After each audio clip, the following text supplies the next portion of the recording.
제가 이 용옥교당에 와서 사실 경계가 한 가지 있어요. 처음 딱 왔으니까 이 동네에 제가 어떻게 보면 원불교 얼굴이잖아요.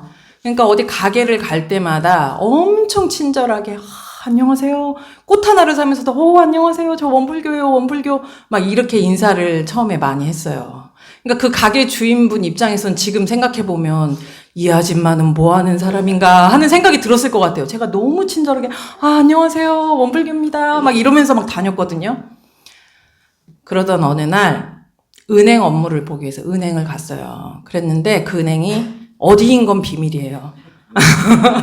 조그만 은행이에요. 조그만 은행인데 이제 원래는 은행 그 직원이 한 3분 정도 앉아 계실 수 있는 그런 은행인데 그날 제가 간 날 창구에 한 분이 앉아 계시는데 막 무슨 책을 읽고 계시더라고요.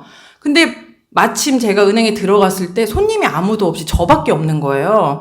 그러니까 이제 또 친절하게 하기 위해서 그 앞에 딱 서서 그 책 읽던 거 마저 읽으시라고 이렇게 기다렸어요, 제가. 아무도 없으니까. 그리고 뭐 혼자 있는데 번호표 뽑기도 그렇잖아요?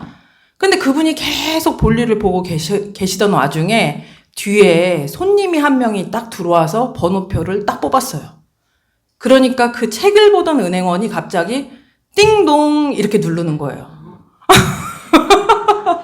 제가 그 앞에서 한 1분 이상을 진짜 서 있는 느낌으로 서 있었는데 그러니까 제 마음에 어떤 마음이 나요? 이게 뭐지? 하는 그 한 생각이 들었어요. 이게 뭐지? 하는 한 생각이 들었단 말이에요. 그러고 나서 이제 줄을 서서 그러니까 두 번째로 저도 번호표를 다시 뽑아서 두 번째로 이제 업무를 보고 이게 뭐지? 하는 이 한 생각을 가지고 이제 교당에 왔는데 다음에 또 그 은행을 갈 일이 있었어요. 근데 또 그 은행 직원을 걸린 거예요. 근데 그날은 우리 법인 서류를 가지고 계좌를 개설하는 그 일이었는데 계좌를 개설하는데 진짜 이 거짓말이 아니고 제가 한 11시에 갔거든요. 시간이 11시 40분이 넘도록까지 이 서류를 제가 이렇게 쳐다보니까 이 법인 서류를 보고 또 보고 또 보고 클립으로 해서 내려놨다가 다시 뭐 하다가 다시 이것을 클립을 뽑아서 다시 보고 또 보고 또 보고 막 그러는 거예요. 그렇게 40분, 50분이 지나가는 거예요. 그러니까 점심시간이 다 된 거예요. 그러니까 뒤에 이제 막 한 3분 정도가 와서 똑같이 저랑 40, 50분을 기다리는데 그분들 마음이 어떻겠어요. 지금 밥 먹으러 가야 되는데. 뭐 화딱지가 나갖고 어떤 아저씨 한 분이 막 빨리 좀 하이소 하면서 막 화내고 그냥 팽 가버리셨어요. 저도 정말 너무 마음이 요란한 거예요. 아니 뒤에 사람이 있으면 빨리빨리 일을 처리할 생각을 해야지. 지금 세워라 내워라 영구직도 아니고 세상에 법인 서류 처음 보는 것도 아니고 어떻게 하면 저럴 수가 있어 하면서 제가 마음이 너무 요란해졌어요. 그러니까 이제 그분이 그 법인 계좌를 개설하면서 저한테 이제 뭐 그러셨어요 하고 질문할 때 있잖아요. 그럼 제가 대답을 어떻게 해요? 네. 맞습니다. 네. 이렇게 대답을 하다가 정말 급기야는 그렇게 일해서 안 잘리고 어떻게 살 수 있어요? 이 말이 입 밖까지 나오는 걸 제가 간신히 참았어요. 그래가지고 이제 법인 그 통장을 개설했는데, 그다음부터 이제 그 은행 갈 때마다 어떤 마음이 들어요? 저분만 안 걸렸으면 좋겠다 하는 생각이 드는 거예요. 근데 그분도 느낌상 저를 알고 있는 것 같더라고요. 그럼 그분도 띵동 하면 제 차례인 거 알잖아요. 그러면 좀 띵동을 할까 말까, 띵동을 할까 말까 하는 느낌인 것 같아요. 그러다 어떻게 서로 눈치 게임 하다가 띵동 하면 하필 제 차례예요, 제 차례. 매일 그분한테 걸려요. 저 다른 분한테 일을 본 적이 없어요. 제가 객관적으로 저희 모습을 보면 제가 교무잖아요. 지금 그 은행에서 만나는 그분께 제가 어떤 모습으로 지금 대하고 있어요? 인사할까요? 인사도 제대로 안 하고. 표정은 어떨까요? 맨날 눈으로 이렇게 욕해요. 절대 웃지 않아요. 무표정으로. 요번엔 잘하나 보자 하고서 이렇게 쳐다보고 있는 거예요. 제가 이렇게 경계를 만나서 이렇게 하는 게 되게 잘한 일이죠? 잘하고 있죠, 저는? 예? 교무답죠? 예?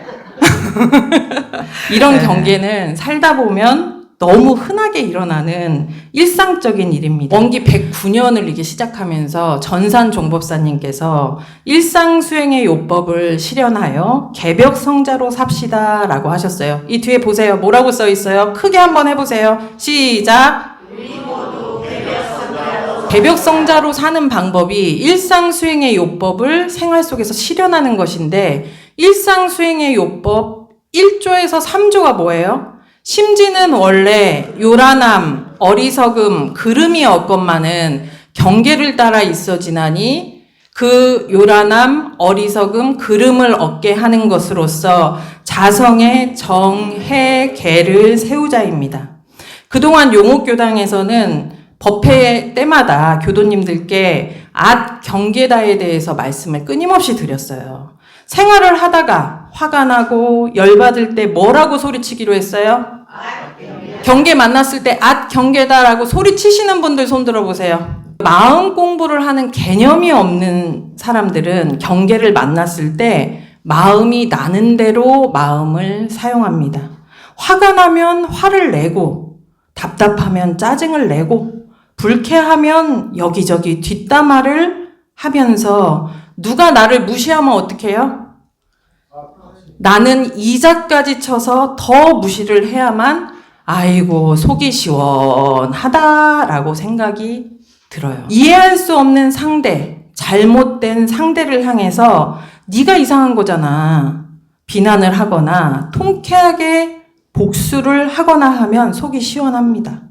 이렇게 속 시원하게 사는 것이 어쩌면 너무 자연스럽고 당연한 일인데, 원불교에서는 이런 경계를 만났을 때 마음이 나는 대로 속 시원히 비난하며 복수하며 사는 것을 멈추고 경계다 소리를 치고 마음을 공부하자고 합니다. 왜 그러는 것일까요? 화가 나고 속상한 어떤 경계에서 마음을 멈춘다는 것이 누군가에게는 너무나 쉽고 당연하고 간단한 일일 수 있지만 누군가에게는 엄청나게 고통스러운 일이잖아요.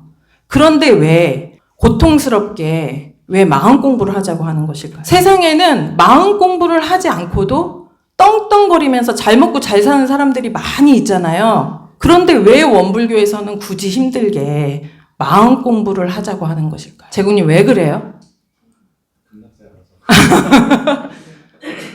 정도님 왜 그래요?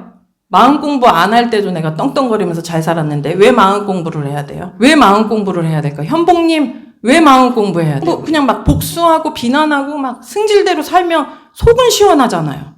마음 공부를 하면 너무 고통스럽잖아요. 처음에. 근데 왜 마음 공부를 하자고요? 그러니까 왜 그렇게 속이 뒤집어져도 참아야 되냐고요. 그냥 속이 뒤집어지면 그냥 팍 치고 살면 되는데. 우리가 이렇게 힘들게 마음 공부를 하는 이유는 이 우주에는 진리가 존재하기 때문입니다. 진리가 존재하기 때문에. 원불교는 진리를 믿고 배우는 종교입니다. 이 우주에는 여러 방면의 진리가 존재하는데 그 중에서 누구나 반드시 알아야 되는 핵심적인 진리가 뭐라고 했어요? 맞습니다. 불생불멸, 인과보응되는 진리예요. 불생불멸한다는 것은 뭐예요? 불생불멸한다. 이 우주의 진리가 불생불멸한다. 나를 기준으로 생각했을 때 내가 이 생이 지금 이 한 생, 100년이라는 한 생이 끝이 아니라 나면 우리가 누구든지 죽어야 되는 것처럼 죽으면 반드시 다시 나게 된다라는 거예요. 그래서 끝없이 나고 죽고 나고 죽고 나고 죽고 이렇게 계속 반복해서 돌아간다. 그렇기 때문에 이것을 진리적 입장에서 보면 나고 죽고 나고 죽고 나고 죽고를 그냥 영원한 세상토록 계속 우리가 진행되기 때문에 사실 알고 보면 생도 없고 멸도 없다라는 거예요. 뭐만 있어요? 변화되는 과정만 있는 거예요. 인과보응된다라는 건 뭐예요? 인과보응된다? 내가 그렇게 불생불멸 하는데 그 과정 속에서 내가 신구의 삼업을 사용한 결과대로 보응된다. 내가 선을 지으면 선을 받게 되고 악을 지으면 악을 받게 된다. 이 불생불멸 인과보응되는 이치가 내가 살고 있는 이 우주의 시스템이에요. 이 우주의 시스템에 의해서 내가 불생불멸되고 인과보응되면서 변화한다라는 것이 진짜 사실이라면 인생에 대해서 한 번쯤 곰곰이 생각을 해봐야 됩니다. 내가 불생불멸한다? 내가 분명히 다시 태어난다. 뭐로든 다시 태어난다. 어떤 모습으로든 다시 이 세상에 나게 된다. 근데 신구의 삼업을 사용한 대로 그 결과를 받게 된다. 그렇다면 내 삶에서 내가 마주하게 되는 모든 현실은 누가 선택하는 거예요? 그 은행 직원이 선택하는 거죠? 내가 선택하는 것이고, 모든 결과에 대해서 결국 누가 책임져야 돼요? 내가 책임져야 된다는 뜻인데, 인생사 경계를 만났을 때 어떻게 마음 나는 대로, 내키는 대로, 내 습관대로, 하고 싶은 대로 하며 살 수 있어요. 내 멋대로 살면 될까요? 안 될까요? 예? 그렇게 살아도 됩니다. 그렇게 살아도 돼요. 지금 내가 신구의 삼업을 내 멋대로 습관대로 사용한 뒤 내 선택에 대해서 그 결과를 내가 기꺼이 감수하면서 살면 돼요. 제가 그 은행 직원이 싫잖아요. 그러면 싫어하고 미워하고 원망하고 욕해도 돼요. 욕해도 돼요. 막 가서 지점장 나와, 막 어떻게 직원이 이럴 수 있어, 막 따져도 돼요. 그런 뒤에 그 직원이 저를 원수 삼는다거나 혹은 여기저기에 막 원불교 이상한 종교인 것 같다고 막 욕을 하고 다닌다거나 그런 것을 제가 그냥 감수하면 돼요. 그런데 만약에 나는 그런 나쁜 결과를 감수하고 싶지 않다. 더 나은 삶, 더 복된 삶, 진급되는 삶을 살고 싶다라는 서원이 확실히 있다면 절대로 내키는 대로, 내 습관대로, 하고 싶은 대로 하며 살 수는 없는 것입니다. 왜 그래요? 왜 그렇게 살 수 없어요? 맞습니다. 호리도 틀림없는 진리가 너무 무섭다는 것을 알기 때문에. 그러면 어떻게 해야 될까요? 우리가 원불교 교도로서 신앙생활을 할 때 교당에 오시면 여기 일원상 앞에 서서 어떻게 절하세요? 합장 어떻게 절하세요? 막 삿대질 하시는 분 계세요? 네 먹고! 이렇게 삿대질 하는 분 계세요? 법신불전에? 어떻게 하세요? 교당에 오시면. 그러죠? 합장을 하고, 아이고, 사은님 감사합니다. 저 잘 되게 좀 도와주세요. 이렇게 합장하시죠? 이건 누구나 쉽게 할 수 있어요. 문제는 실생활 속에서 신앙을 어떻게 실천해야 하는가. 이것을 추워 잡기는 쉽지가 않습니다. 교당에 몇십 년을 다니신 교도님들도 일원상 신앙을 어떻게 하는 것이 제대로 하는 것인지 그 신앙생활의 방향과 삶의 태도에 대해서 전혀 모르는 경우가 많이 있습니다. 그래서 오늘은 원불교 일원상 신앙을 하는 우리들의 삶의 방향과 태도에 대해서 아주 구체적으로 살펴보도록 하겠습니다. 오늘 봉독한 법문입니다. 제자가 대종사님께 질문을 한 거예요. 또 여쭙기를 일원상의 신앙은 어떻게 하나이까? 대종사 말씀하시기를 일원상을 신앙의 대상으로 하고 그 진리를 믿어 복락을 구하나니 일원상의 내역을 말하자면 곧 사은이요. 사은의 내역을 말하자면 곧 우주 만유로서 천지 만물 허공 법계가 다 부처 아님이 없나니 우리는 어느 때 어느 곳이든지 항상 경외심을 놓지 말고 존엄하신 부처님을 대하는 청정한 마음과 경건한 태도로 천만 사물에 응할 것이며 천만 사물의 당처에 직접 불공하기를 힘써서 현실적으로 복락을 장만할지니 이를 몰아 말하자면 편협한 신앙을 돌려 원만한 신앙을 만들며 미신적 신앙을 돌려 사실적 신앙을 하게 한 것이니라 하셨습니다. 이 법문의 근거에서 원불교 신앙의 길을 요약을 하면 주보 앞면을 보세요. 이 법문의 근거에서 제가 요약을 한 것입니다. 원불교 신앙의 길은 첫째, 진리를 믿어서 복락을 구한다. 그러니까 이것은 뭐가 전제가 된 거예요? 나 그냥 죄 받아도 나는 상관없어? 이렇게 사는 분들도 세상에는 계시잖아요. 그런데 우리 원불교 신앙인은 여튼 고통에서 벗어나 낙원 생활을 하는 거, 죄업에서 벗어나 복된 삶을 열어가는 것을 목표로 하는데 진리를 믿어서 그 복락을 구한다라는 거예요. 두 번째, 우주 만유 허공법계가 다 부처임을 안다. 부처님이 어디 계세요? 이 법당 일원상 안에 계시죠? 자, 옆에 보세요. 합장하시고, 아이고 부처님, 아이고 부처님. 모든 그냥 만물. 그러니까는 이 만물이라는 것은 사람, 동물, 식물, 이런 물건, 그리고 그것을 포함해서 모든 이 허공 법계까지를 다 부처님으로 모신다고 했어요. 원불교에서는. 세 번째, 청정한 마음과 경건한 태도로 천만사물에 응한다. 자, 생각을 해보세요. 모두가 부처님이란 말이에요. 그러면 이 부처님을 향해서 어떤 태도로 응해야 돼요? 우리가 일원상 앞에 서서 합장을 하는 그 경건한 태도를 누구를 향해서 하라는 거예요? 천만사물을 향해서. 자, 합장해보세요. 아이고 부처님 복 주세요 해보세요. 복 주세요 해보세요. 지금 옆 사람한테 내가 막 니 먹고 이러시잖아요. 그거는 뭐와 같냐 사실은? 일원상 앞에 와서 먹고 하는 거랑 같은 거예요. 네. 그리고 네 번째, 천만사물에 이렇게 내가 경건한 태도로 임하죠. 그렇게 경건한 태도로 불공을 해서 결국엔 뭐 하자는 것이냐? 복과 낙생활을 장만한다.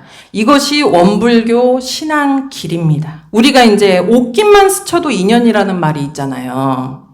흔히 인연이라 하면 보통은 가족, 형제, 부부, 친한 친구 등이 내 인연이다라고 생각을 하지만 알고 보면 내가 마주하는 모든 만남이 정말 나와 밀접한 인연이기 때문에 만나는 것입니다. 생각해 보세요.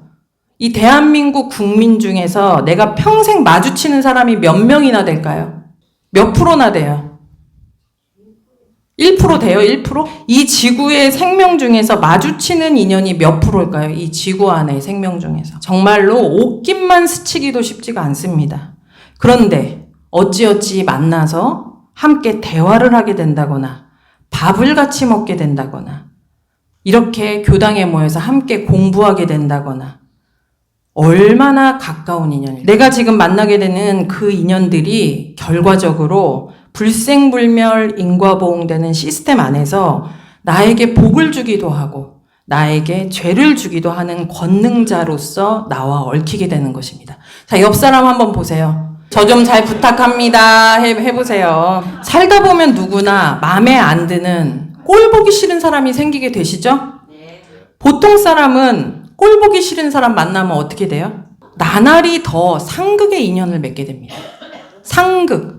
아주 서로를 해하는, 미워하는 그런 관계를 점점 맺게 돼요. 그거보다 조금 더 나은 분들은 꼴 보기 싫은 사람을 만났을 때 피하거나 도망을 다니거나 그냥 외면을 합니다. 피한다고 피할 수 있거나 이 생에 안 보고 한 번 보고 끝낼 수 있는 인연이라면 얼마나 좋을까요? 그렇다면 당연히 미우면 미워하고 싫으면 싫어하고 그걸로 그냥 끝내버리면 되지만 진리가 그렇게 호락호락하지가 않습니다. 불생불멸, 시작도 끝도 없이 영원한 세상을 우리가 살면서 내가 지금 미워한 그 인연과 반드시 또 만나게 되고 만나도 언제 만나요? 결정적인 순간에 만나요. 저는 왜 은행에만 가면 그 은행 직원을 만날까요?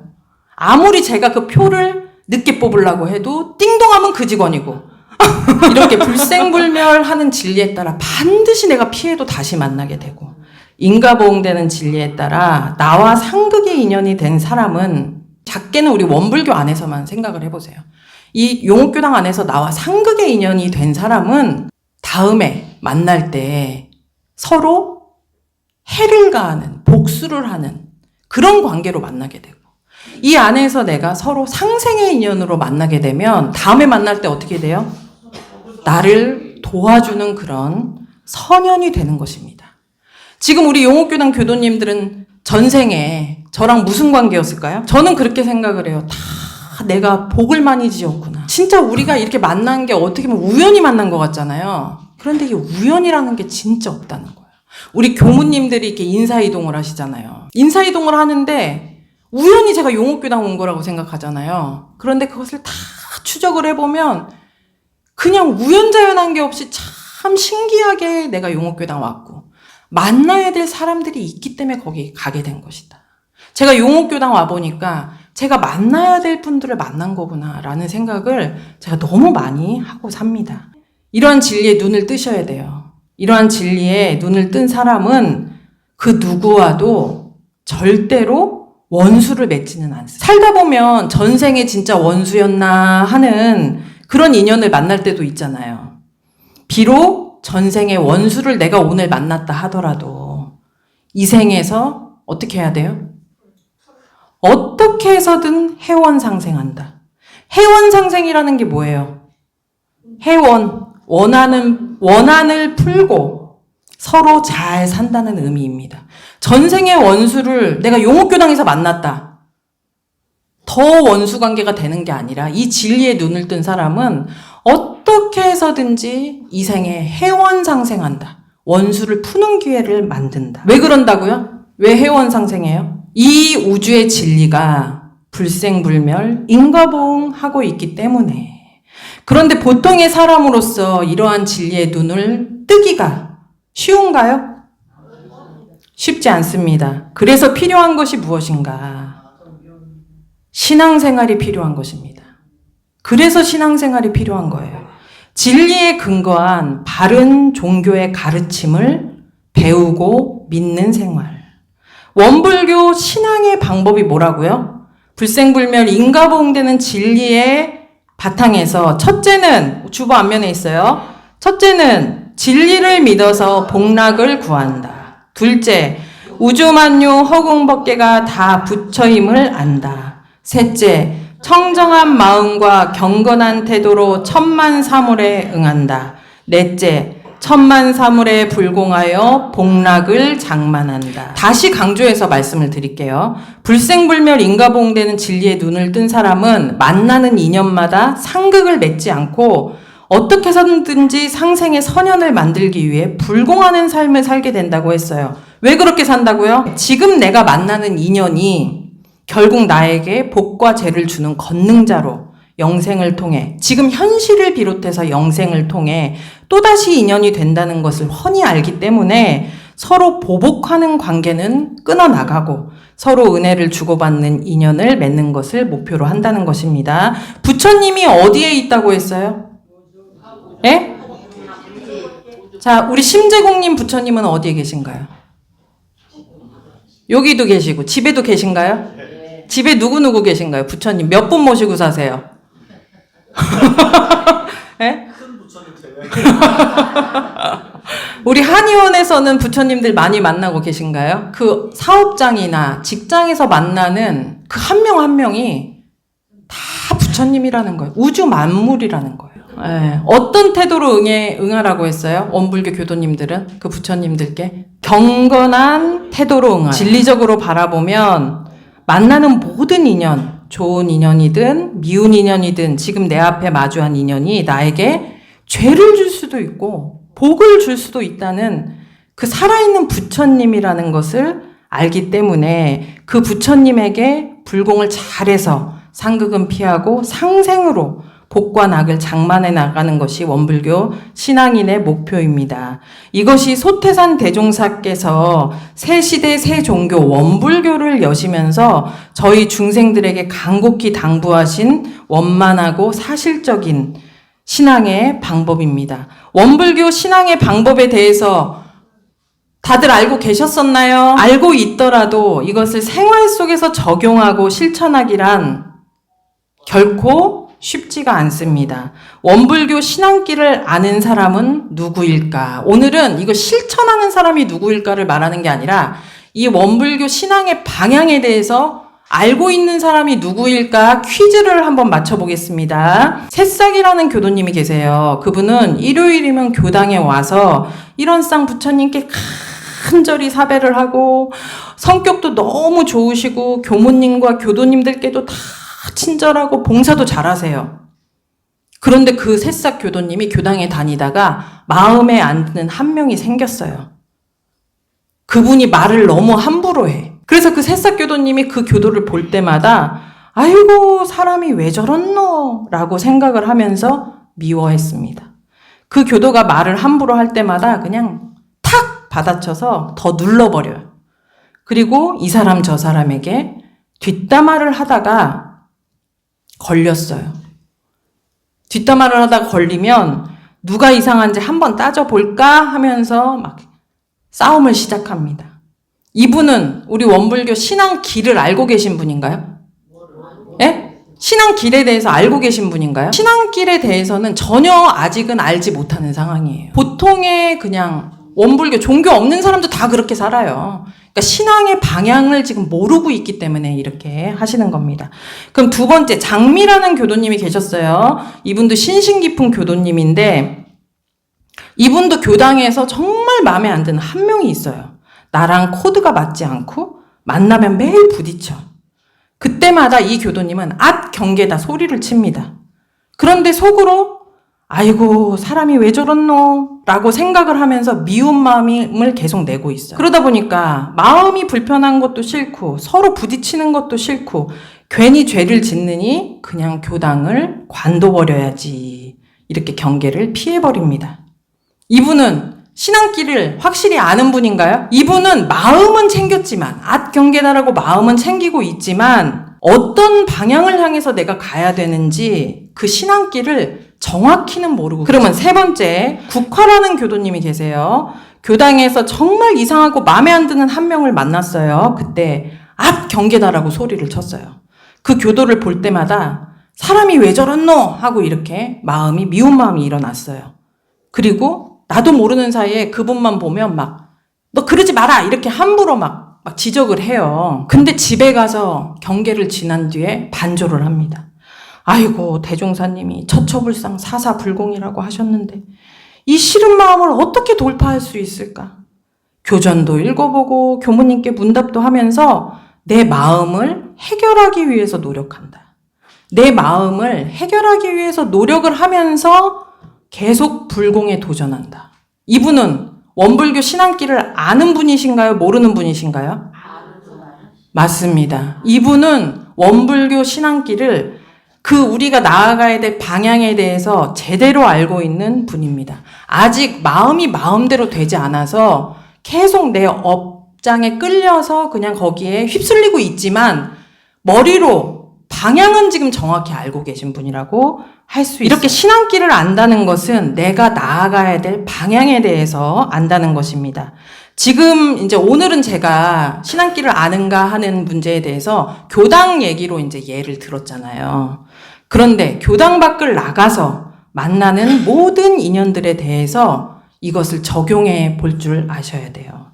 내 짝꿍, 내 자녀, 내 친구들, 사위, 며느리, 직장 동료, 여러 손님들 모두가 부처님임을 알고 청정한 마음과 경건한 태도로 응하라고 하셨지. 그 인연마다 불공을 해서 복락을 장만하라고 하셨지. 부처님께 불공 잘해서 상생의 선연으로 만들어가야지. 이것을 우선은 아셔야 돼요. 이것을 안다고 해서 뿅 하고 불공이 잘 될까요? 잘 되지 않죠? 근데 되든 안 되든 우선은 일왕상 신앙의 개념에 대해서 내가 확실히 이해하고 추어 잡으셔야 됩니다. 신앙적 길에 대해서 내가 나아가야 될 방향을 확실히 알지 못하는데 내가 어떤 노력을 할 수 있을까요? 이 신앙의 방향을 확실히 아는 사람만이 진정한 수행의 시작을 할 수 있다라고 생각합니다. 그 꼴보기 싫은 사람이 부처라는 가르침을 믿고 복락을 구하는 불공을 하려고 했는데 그것이 내 마음이 마음대로 잘 안 되니까 어때요? 제가 제공님 너무 꼴보기가 싫단 말이에요. 근데 머리로는 부처님인 것도 알겠고 불공해야 되는 것도 알겠고 경건한 태도로 대해야 되는 것도 알겠단 말이에요. 이걸 아는 것이 신앙의 방향을 아시는 분이에요. 그런데 어떻게 돼요? 보면은 그냥 맨날 눈이 이렇게 돌아가 버리는 거예요. 저도 모르게. 그때 진정한 수행이 시작되는 거예요. 진짜 내가 왜 이렇게 눈이 돌아갈까? 왜 이렇게 미운 마음이 날까? 교무님이 이럴 때마다 앗 경계야 외치라, 앗 경계다 외치라고 했는데 외친 다음에 그래서 어떻게 해야 되는 걸까? 이렇게 신앙의 방향이 확실히 정해졌을 때 내 공부가 시작되는 거라고 지금 말씀드리고 있습니다. 이해되셨나요? 도전하실 건가요? 오늘의 미션은 뭐냐면 내가 된다 안 된다가 중요한 게 아니에요. 우선은 내가 가야 될 방향, 우리가 동쪽으로 가시오 하면은 동쪽이 어딘지를 알아야 되잖아요. 동쪽이 어디예요? 여기예요? 저쪽을 향해 우린 동쪽을 향해 갑니다 하면 동쪽을 향해 걸어야 되는데 도대체 동서남북을 모르면 어떻게 할 것이에요? 그러니까는 우리가 원불교 교도님으로서 우리가 이런 상을 모시고 신앙생활을 하는 우리가 신앙인으로서 내가 신앙생활의 방향에 대해서는 정확히 지금 인지를 하고 공부를 하고 알아야 된다. 그리고 그것이 안 될 때 왜 안 될까? 어떻게 하면 될 수 있을까? 이게 가능한 일일까? 불가능한 일일까? 이것에 대한 연마가 들어가면서 진정한 마음 공부로 이제 시작이 되는 것이기 때문입니다. 이해되셨죠? 이번 주는 이제 설명절이 있습니다. 명절에는 경계가 더 많을까요? 적을까요? 많을 수가 있어요. 많은 부처님들을 만나게 됩니다. 이번 설 명절에 만나는 모든 인연마다 어떤 마음을 챙겨야 돼요? 경건한 마음을 챙겨서 부처로 바라보는 신앙의 체험을 꼭 하시기를 바라면서 이상 설교 마치겠습니다.